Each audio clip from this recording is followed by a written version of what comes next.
Hi, friends. Welcome to today's episode of We Are Marketing Happy, Healthcare Marketing Podcast. I am your host, Jenny Bristow. I am the CEO and founder of Hetty and Hop, a full-service, fully healthcare marketing agency. We work with providers and payers all across the country to help improve patients' access to care.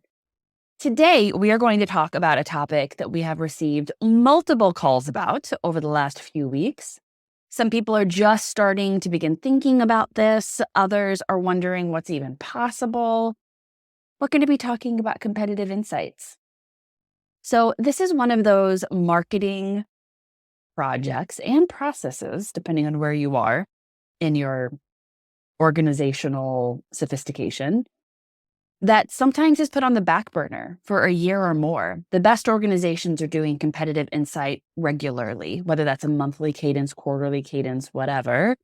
It's important to understand what's happening in the market so you can pivot your marketing correctly, whether it's tactics, messaging, budget, etc.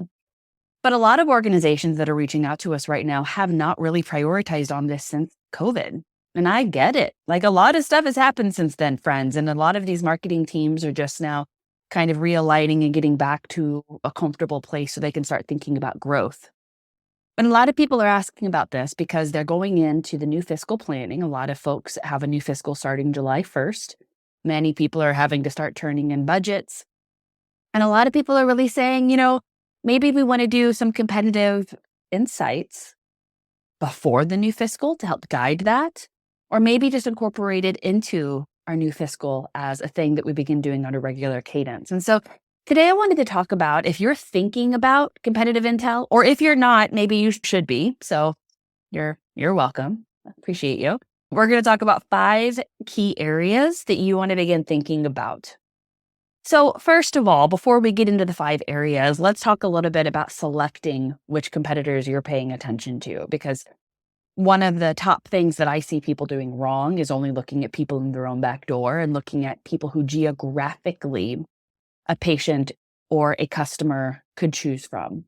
But at this point, and with this market and the way healthcare is today, you have to also start thinking about who else is truly in your market mix as far as somebody that a customer could choose to go with. So for example, if you are a provider group, maybe One Medical, Amazon's offering, is a competitor to you now. Maybe you need to start looking at them and understanding how they compete with you, and specifically in what areas they compete with you. So the one thing I'd recommend is picking out at minimum 3 competitors. More is better, but each one takes a lot of time. So starting with a minimum of 3, 1 to 2 in your own backyard, and then at least 1 nationwide digital first competitor if that is something that your particular subsegment of the industry has to think about or compete with. So let's get into the 5. There are 5 key questions that are really helpful to be able to answer about your competitors. The first one is, what tactics are being leveraged by their marketing team?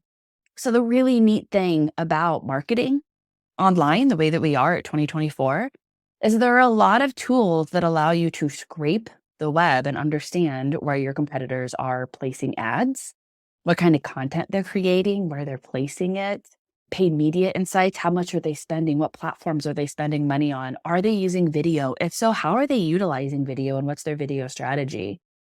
So understanding what tactics are being leveraged by their marketing team are really helpful, because it can point out areas where they may be reaching those patients or customers where you aren't. So for example, often we see people really excited to think about patient acquisition campaigns using Google. Maybe they're not thinking so much about Bing, right? Like, this is a really basic example. But a lot of older people use Bing. And so depending on your demographic of your typical customer or decision maker for the care or healthcare purchasing decision, Bing may end up being just as valuable to you as a Google ad placement. And maybe that's something that you see a competitor's doing, you're not. So bottom line is, really spending time using online tools that are available to you. Some of them have really small monthly subscriptions. Some of them are free. There are tools like Wappalyzer or Built With that allow you to see what tags are placed on people's websites, and that often give you clues about the kinds of campaigns that they're running. Highly recommend you do that as a first step for any competitors you're looking into. And then you can use tools like SEMrush. There's tons of them out there to help you understand from a paid media and organic perspective where they're focusing their energy. So again, understanding what tactics their marketing team is leveraging is the first question you want to ask and understand. Number 2 is, what are the digital priorities they're focusing on? So the 2 ways we like to break this up is service lines or business units. Like, where are they spending their money? If they are, let's say, a children's hospital and they're only promoting 3 service lines, that really tells you a lot about their budget perhaps, but also their prioritization as an organization. So it's really helpful as you're doing that first analysis of tactics to weave in the purview of understanding messaging targeting around service lines. Things that you want to understand are their focus areas for service lines through activity, budget, and content frequency. Again, maybe they're geographically in your back door, but if they're not even promoting the things that are your priority service lines, then it's important to know that they're there, but maybe you keep an eye on them, but kind of look at another competitor that maybe is pushing harder to gain market share. The second one under that is organic content trends. So what kind of content are they creating for their service lines? Sometimes perhaps they don't have the budget or they're choosing this as a tactic. Maybe they aren't doing a lot of paid media to push a service line forward, but maybe they have a content strategy like a podcast or a video series around a service line, and that may be driving lots of engagement and organic growth within that service line and the traffic that they're bringing in. So again, understanding big picture. Number 2 is, what digital priorities are they focusing on with service lines and organic content trends underneath. Number 3, access to care or user journey experience. What's in their tool set? Let's say I'm going to keep using that same example. Let's say I need to go to a children's hospital and I need to find out a doctor and or schedule an appointment.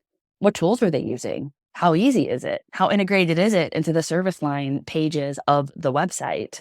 Do a little work researching a specific condition, treatment, or provider and see how easy it is to get where you need to go.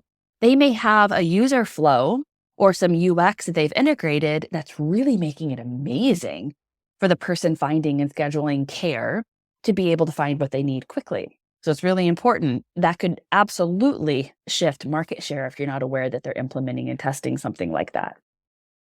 Number 4 is their marketing tech stack. So again, I mentioned Wappalyzer, but there's also built with lots of tools that allow you for free to be able to look at the code of your competitors' websites. Why does that matter? Well, it matters because you can see what marketing tools they're using. Are they a Salesforce Marketing Cloud organization? What website analytics tool are they using? Do they have their own app that they've built that allows scheduling functionality that perhaps can make it easier for somebody to find or schedule care? Do they have some other CRM or marketing automation that they've implemented to be able to guide people through the process?